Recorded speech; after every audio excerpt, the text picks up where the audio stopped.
I am Chris Kaler. And I'm Amber Foster Jean Cosplay, and today we are back again with you guys with The Haunting of Bly Manor, episode 3. Yes, last episode was about Miles, was about what happened when he was at boarding school, was about a lot of strange things he was doing, which I thought about after, because you were saying he was possessed. And I was saying he wasn't. I was saying he wasn't, but then after reading the synopsis for episode 2, they were saying like, oh, he acts strangely like a grown-up. And I'm like, you know what? He actually does. So maybe he is getting possessed by adult creepy Luke, you know?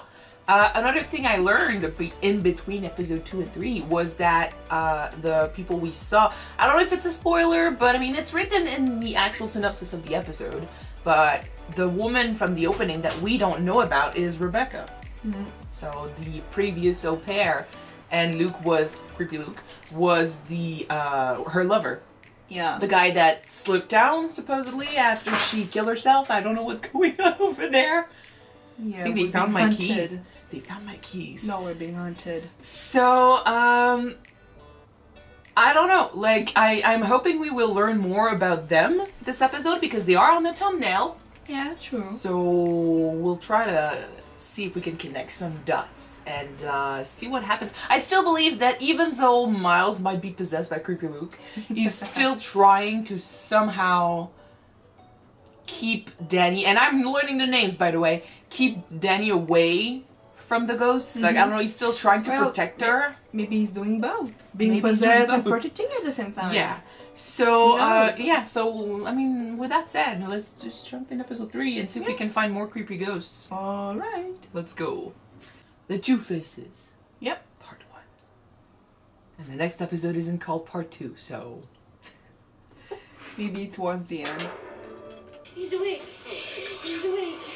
He's awake. Yeah, he's definitely being possessed by creepy Luke. I don't know what I was saying last episode. Oh, goodness. 1 year ago, yeah. To be fair, it's good to see Luke back. And not drunk and high. Not, yeah. Good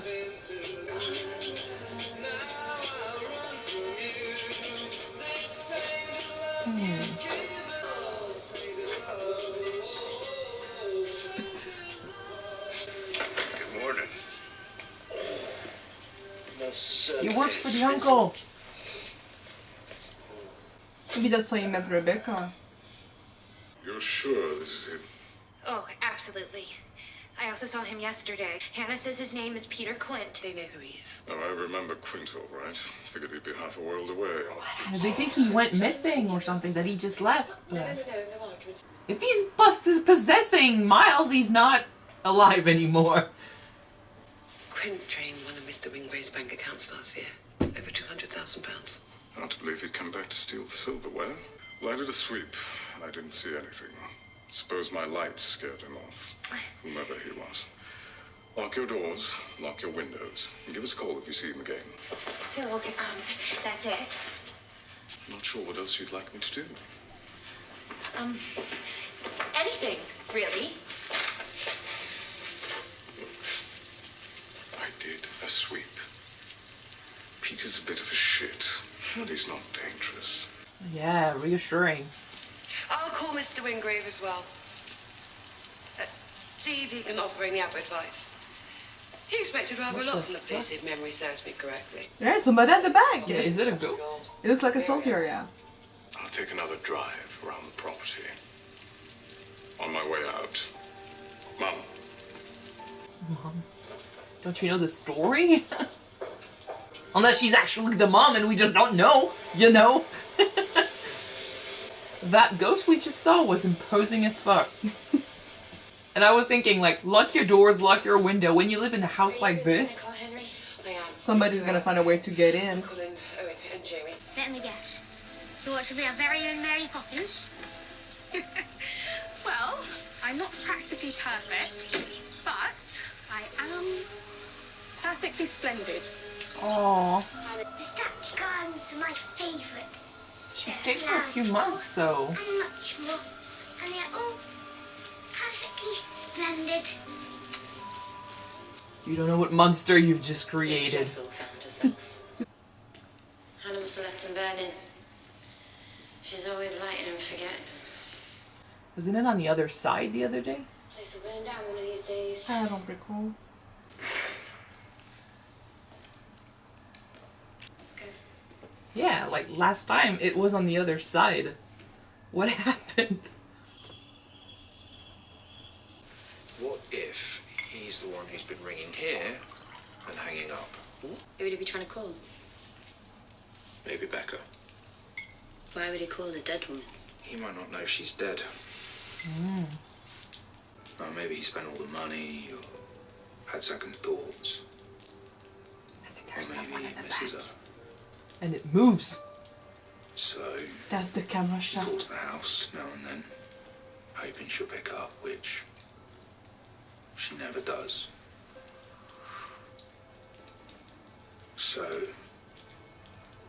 he comes on back to find out why. Do you think the ghost Well, that doesn't bode wouldn't well for know? anyone. Maybe. I wouldn't fancy being there when Peter Quint finds out Rebecca Jessel is dead.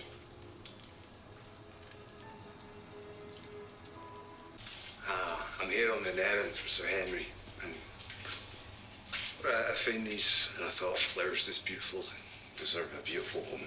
So these are for you, Flora. Thank you so much. Yeah, they're for you, Flora. No one's... And I thought they were for Miss Jessel. And now he's so dreadfully jealous. Well, we can share, can't we, Flora? Of course. Let's go and put these in some water, okay? Be right back. You didn't rip up Jamie's garden, did you? She'll be cross if you did. Ah, that one was born cross. Yep. They will be possessed by him later. Stupid flowers. Do you know what life is really all about, Miles? Not flowers. Keys. People are like locked rooms. They've all got different locks, and you've got to guess the shape of their key. So if you want someone to open a door, you have to try out different keys until you find the one that works. That's what he was saying in episode 2. For people like your uncle, his key's money, or flattery. For horses, is carrots. And for women, most of them, it's flowers. Then why did you give the flowers to Flora? I didn't. They all know it. So, how are you finding it? It's a fine job, really. Yes. She knows how to make tea. Sometimes. I spent the morning cleaning vomit off the boy's jumper. I'm sorry, that's not funny. A woman like you, as smart as you are. It's offensive, even. It's fine. Miles is a sweetheart. I mean, I can't imagine a young Rebecca Jessel looking out her window, aiming up at the sky that someday, she'd be scrubbing up some rich kid's puke. You're too good for it. You're too smart. I don't care if any can't see it, I can. I saw it the day you walked in. I said to him, one day I might be working for her. There was someone in the back. Tell me what you want. He's playing his cards right. Trying different keys. Now you're... Yeah, I can see why she fell for him. So, why are you here? You may not know to look at me, but there is this ceiling that I too cannot break through. Growing up where I did, I'm quite simply not part of the fucking club. So, why am I here? I don't know. But I feel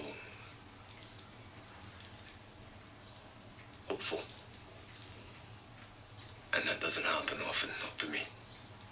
It's hard to know if he's like genuine or just trying to find an in and then it developed Thank you into for the love. conversation. Might just be his character, you know? Maybe, but the way he spoke to her about, oh, why did you choose a nanny job when you could have been so much more? I think he relates somehow. Because they're both, he might think that they're both worth a lot more than what they're actually doing. But with the way he is, you know, it's like he's always playing a character, so it's hard to read him. They look like Bonnie and Clyde. Yeah. If Clyde fucked Bonnie over, he got away. She paid the price. So what? He's stalking a dead woman? Risking prison for someone he didn't even bother to bring along? The wrong kind of love can fuck you up. Follow you. Make you do some really stupid shit. We've all been in the wrong kind of love for one reason or another. But I saw how he twisted himself into her. Burrowed in deep. I know why so many people mix up love and possession. But guess what that means? He didn't just trap her. He trapped himself. And I hope she haunts that fucker forever.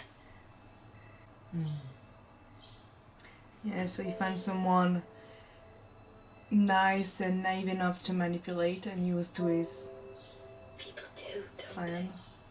I don't think that should be possible. I mean, they're opposites, really. Love and ownership. Yeah. No, but Oh, maybe. I see a young love blooming. Which makes sense because she's a gardener.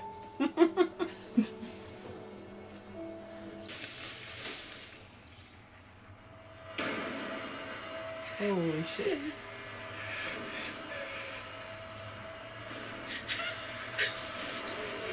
Well, it's hard to miss this one.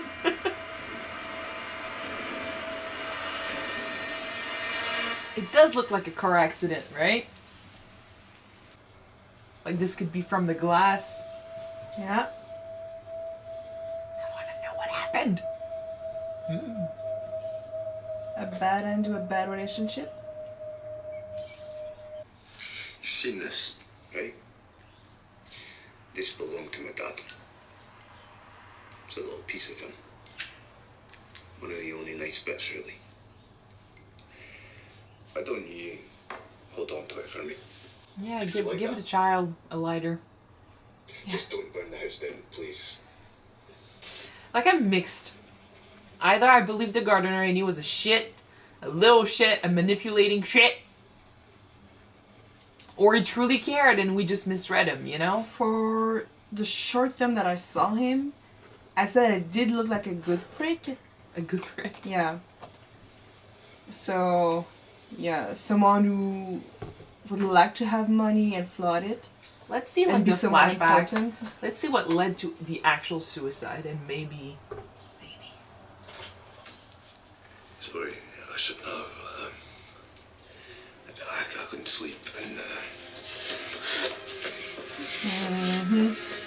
We're talking about dead fathers and lighters turns you on. Good to know. Hey, there's a little girl behind her. Looks like a doll, but it's a little girl.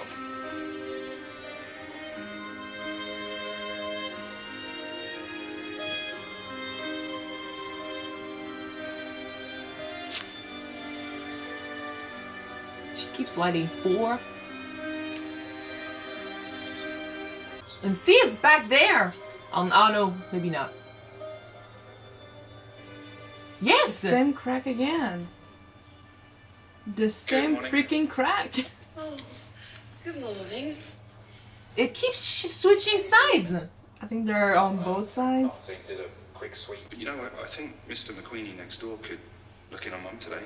I can call him and stick around here just in case. No, really. I'd feel just awful. I'm sure she could use a day without me. It might make all the difference, really. Well, thank you for coming to our rescue. Well, you always come to mine. I see you too. Not just the gardener and Danny. I see you too. It's the manner of love. What's the story behind that crack?